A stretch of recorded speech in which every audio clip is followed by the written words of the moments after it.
बच्चों, हम जीव विज्ञान में जीवों के जनन, जीव विज्ञान जीवों में जनन पार्ट 7 के अंतर्गत टॉपिक द्विबीजपत्री पौधों में भ्रूण विकास के बारे में अध्ययन करेंगे। द्विबीजपत्री पौधों में भ्रूण का विकास कैसे होता है, इसके बारे में आज हम जानेंगे। तो देखिए, द्विबीजपत्री में भ्रूण के परिवर्धन का अध्ययन जो होता है वो क्रूसीफेरी कुल के कैप्सेला वर्सा पैस्टोरिस, इसमें कैप्सेला वर्सा पैस्टोरिस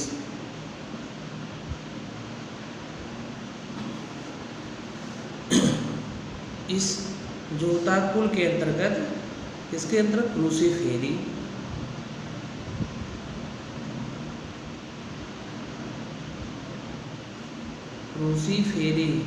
कुल के कैप्सेला वर्सा पैस्टोरिस में अध्ययन करते हैं। देखिए, अभी तक हम जब मेल गेमीट, फीमेल मतलब माइक्रोस्पोरोजेनेसिस, मेगास्पोरोजेनेसिस, लघु बीजाणु जनन, गुरु बीजाणु जनन के बारे में पढ़ा। उसके बाद दोनों का निषेचन, जब युग्मकों का निर्माण हो जाता है, नर युग्मक मादा युग्मक, तो नर तथा मादा युग्मकों के संलयन को निषेचन कहते हैं। इस निषेचन के पश्चात अंडाणु कोशिका अपने चारों ओर सेलुलोज की एक मोटी भित्ति स्रावित कर लेती है। ये जैसे निषेचन होता है अंडाणु और शुक्राणु का, तो इसमें जो है एक अंडाणु कोश का निषेचन के पश्चात एक मोटी भित्ति का निर्माण कर लेती है। अब जब ये मोटी भित्ति स्रावित कर लेगी, निर्माण कर लेगी, तो इसको कहते हैं ऊस्पोर, ऊस्पोर कहते हैं, ऊस्पोर या निषिक्तांड।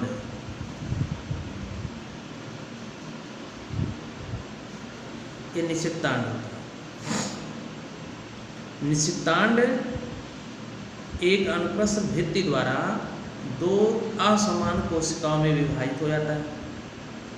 तो इसमें जो निषिक्तांड है, दो असमान जब कोशिकाओं में विभाजित हो जाता है, तो एक जो होती है छोटी कोशिका होती है, एक बड़ी कोशिका।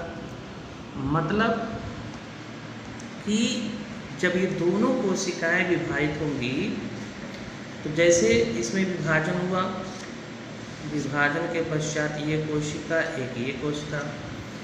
अब जो ऊपर वाली जो कोशिका होगी, इसे एपिकल सेल कहेंगे, एपिकल सेल, और इसको कहेंगे बेसल सेल। एक एपिकल सेल हो गया, एक बेसल सेल हो गया। तो जो एपिकल सेल होता है, यही एपिकल सेल ये निलंबक आकार है। मतलब कि ये कोशिका जो होती है, ये दो कोशिकाओं में ऊपर नीचे डिवाइड हो जाती है, बढ़ जाती है। अब इसी की निचली जो आधार कोशिका होती है, ये आधार कोशिका, इसको कहते हैं हाइपोफाइसिस, हाइपोफाइसिस, और इस कोशिका कहते हैं सस्पेंसर, हाइपोफाइसिस, और इसको कहते हैं सस्पेंसर सेल। अब देखिए, ये यहाँ पे एक से दो कोशिकाएं बटी थी, कौन बटा था? एम्ब्रियो बटा था। एम्ब्रियो जो जब बटा, भ्रूण बटा, तो निचली कोशिका बेसल सेल ऊपरी कोशा एपिकल सेल। बेसल सेल को जो होता है एम्ब्रियोनल सेल भी कहते हैं। अब यहाँ पर एक सस्पेंसर सेल है निलंबक। तो जैसे ऊपरी जो कोशा होती है जब दो कोशिकाओं में डिवाइड होती है तो इसकी आधार कोशा को हाइपोफाइसिस कहते हैं, आधा स्फीतिका। और ये जो होता है सस्पेंसर सेल कहलाती है, इसके ऊपर कोशा। यही कोशिकाएं 8 से 10 कोशिकाओं की एक तंतुवत रचना बनाती है। अब जैसे ये रचना है, ये रचना, ये 8 से 10 ऐसे 8 से 10 कोशिकाओं वाली एक रचना बनाती है। इस रचना को कहते हैं सस्पेंसर। ये सस्पेंसर हो गया। तो अब यहाँ पर ये हाइपोफाइसिस जो आधार कोशिका थी, आधार कोशिका यही 8 से 10 कोशिकाओं में विभाजित होकर के एक तंतुवत रचना बनाती है, इसे निलंबक कहते हैं। अब निलंबक जैसे इसे लंबाई में वृद्धि करता है, यह परिवर्धन करते हुए भ्रूण को भ्रूणकोश के भीतर, भ्रूणकोश को भ्रूण के भीतर जो होता है, अब इसमें जैसे ये होता है ना कि जब ये परिवर्तन करते हुए भ्रूण को भ्रूणकोश के भीतर अंदर तक ढकेल देता है तो इसके चारों जो होता है भ्रूणकोश से ये घिर जाता है। कहने का मतलब यही जो होता है, यही ऐसे घूम करके इसे मुड़ जाएगा और इसके चारों तरफ एक लेयर बन जाएगी। तो घिर जाता है जब इसे, तो ये भ्रूणकोश ऊतक है जो परिवर्धन करते हुए भ्रूण के पोषण करता है। मतलब निलंबक का कार्य होता है भ्रूण का पोषण करना। अब इसमें ये होता है कि जो निलंबक की जो ऊपरी कोशा होती है इसे हास्टोरियम कहते हैं। हास्टोरियम कहते हैं चूसकांग। ये चूसकांग है। ये ऊपरी जो कोशा होती है फूल जाती है, इसी कोशा कहते हैं, हास्टोरियम कहते हैं, चूसकांग कहते हैं।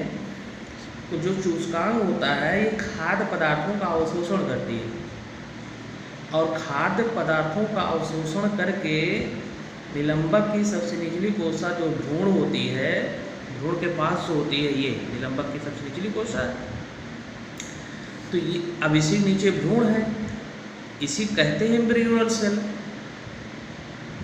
इसी कहते हैं एम्ब्रियोनल सेल इसी कहते हैं। तो ये जो होता है इसको पोषण प्रदान करते हैं क्योंकि इसके निकट रहती है और निकट रहने के कारण जो होता है ये पोषण प्रदान करती है और यही विभाजन करके मूलांकुर का अग्रभाग का निर्माण करती है। यही रचना जो होती है विभाजन करके मूलांकुर के इसका निर्माण करती है, अग्रभाग का।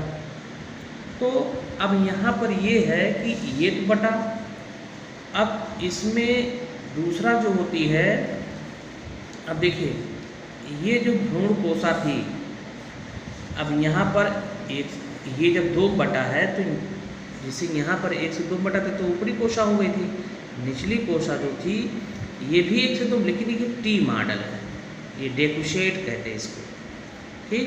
ये लंबवत विभाजन, ये अनुप्रस्थ विभाजन, ये अनुप्रस्थ विभाजन, ये लंबवत विभाजन। अब इसका तो 2 हो गया, अब 2 होने के बाद विभाजित होती है 8 से 10 कोशिकाओं में, ये सस्पेंसर बनाती है। लेकिन जो भ्रूण कोशा होती है ये असमान विभाजन होता है और ये 4 कोशिकाएं बनाती है। देखिए 2 से और ये कितना बन गया 4। अब जब 4 कोशिका बन जाती है तो ये फिर कोशिकाएं जो होती हैं ऐसे 4 से 8 कोशिकाओं में डिवाइड होती है।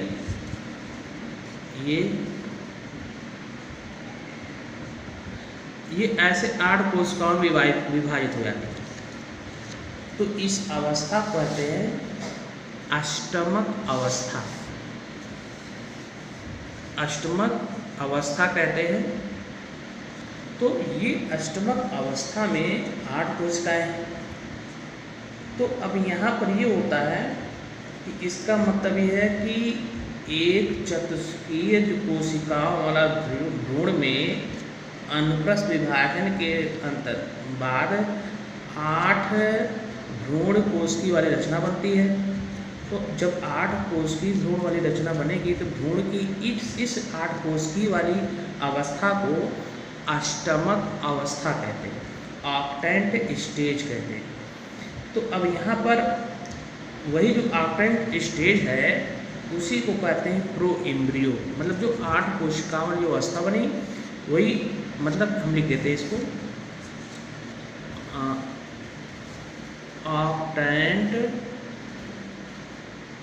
Octant stage is equal to proembryo. ये प्रो एम्ब्रियो जो 8 कोशिकाओं की अवस्था है उसी को प्रो एम्ब्रियो कहते हैं या प्राक भ्रूण कहते हैं, या इसे कहते हैं प्राक भ्रूण। तो ये प्राक भ्रूण बन गया। अब क्या होता है, इन 8 कोशिकाओं में से निलंबक के समीप की जो 4 कोशिकाएं होंगी, निलंबक के समीप की जो 4 कोशिकाएं होंगी, तो 4 कोशिकाएं जो होती हैं ये पश अष्टमक है, पश अष्टमक नीचे का, ये पश अष्टमक, और आगे की जो 4 कोशिकाएं होती है उसे अग्र अष्टमक कहते हैं। मतलब समीप की पश अष्टमक और उसके आगे की अग्र अष्टमक, ये 2 हो गया। तो यहाँ पर ये है कि ये रचना जो होती है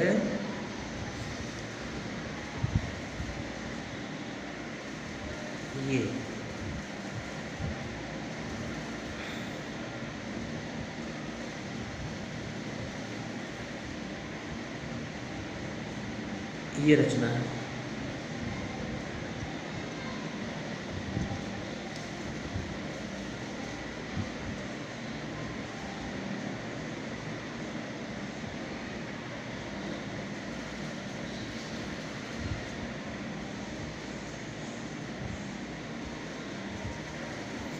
ये रचना है। अब हमने कहा कि यहाँ से जो ऊपर का भाग है ये पश्च अष्टमक हो गया और इसके आगे का अग्र अष्टमक हो गया। देखिए पश्च अष्टमक से जो होता है बीज पत्राधार तथा मूलांकुर बनते हैं। क्या बनते हैं? बीज पत्राधार और मूलांकुर। तो यहाँ से जो होते हैं बीज पत्राधार और मूलांकुर बनेगा, लेकिन जो मूलांकुर है उसका शिखर भाग होता है किससे बनता है? हाइपोफाइसिस से। तो ये हमने नहीं बताया था यहाँ पर, ये हाइपोफाइसिस, ये हाइपोफाइसिस जो कोशिका होती है सस्पेंसर की आधार कोशिका होती है, और इसी सस्पेंसर आधार कोशिका के विभाजन से मूलांकुर के अग्रभाग का निर्माण होता है। यह मूलांकुर के अग्रभाग का, अब इसमें क्या होते हैं कि बीज पत्राधार का भी निर्माण होता है। तो बीज पत्राधार बीज पत्र के आधार का निर्माण। तो यहाँ पर आप देखिए कि जब ये कोशिकाएं बनती है तो इसमें क्या होता है कि जो ये कोशिका है, अब देखिए यहाँ पर इसके चारों तरफ एक लेयर बन जाती है। लेयर जो बनती है इसको क्या कहते हैं? डर्मेटोजन। डर्मेटोजन इसको कहते हैं त्वचाजन, ये डर्मेटोजन। और इसे कहते हैं प्लीरोम।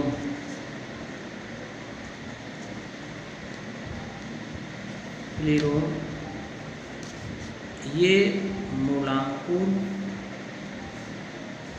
और प्लीरोम इसको कहते हैं प्रांकुर। और ये जो भाग है डर्मेटोजन प्रांकुर हो गया। और ये है पेरीब्लेम,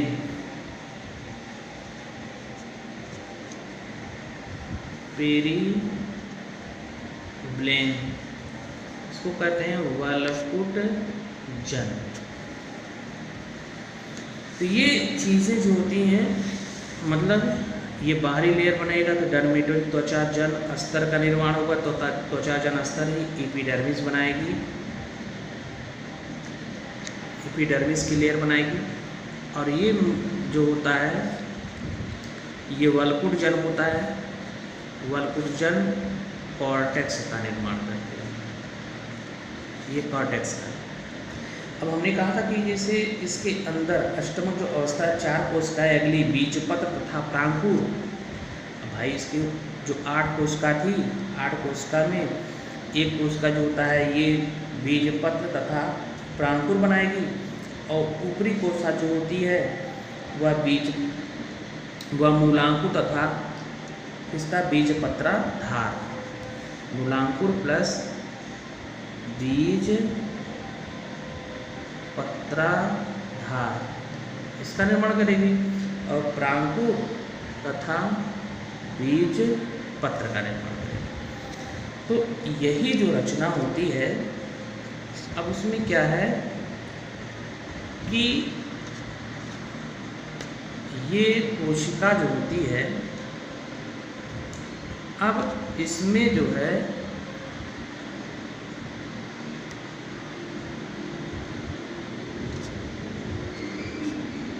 इस तरीके से ये कोशिका के अंदर ऐसे रचना बन जाएगी।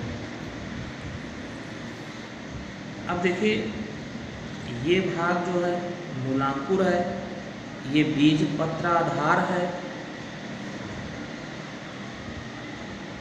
मूलांकुर बीजपत्राधार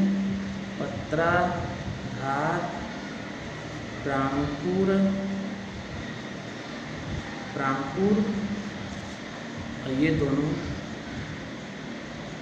बीजपत्र। तो इस प्रकार से क्या होता है कि जब परिवर्धन हो जाता है तो परिवर्धन के पश्चात भ्रूण का अगला भाग जो होता है, ये अगला भाग द्विपालिवत हो जाता है। ये देखिए 2 पालिवत है, 2 पालिवत हो गया, ये 2 पालिवत हो जाता है। तो जो 2 पालिवत हो जाएगा, द्विपालिवत हो जाएगा, तो इसकी रचना हृदय के समान दिखने लगती है, और इसकी दोनों पालियों से बीजपत्र विकसित होते हैं। अब देखिए बीजपत्र ये विकसित हो गया, और फिर कोशिकाएं प्रांकुर बनाती है। तो दोनों बीजपत्रों के जो बीच का भाग होता है ये प्रांकुर होता है। इस प्रकार जो होता है ओस्पोर बार बार विभाजित हो जाता है। ओस्पोर मतलब हमने यही बताया था, ओस्पोर ये ओस्पोर बार बार विभाजित होकर के क्या बनाएगा, भ्रूण, और यही भ्रूण में क्या होगा, परिवर्तित हो जाएगा। बेटा नेक्स्ट वीडियो हम अगले पार्ट में भेजेंगे। धन्यवाद।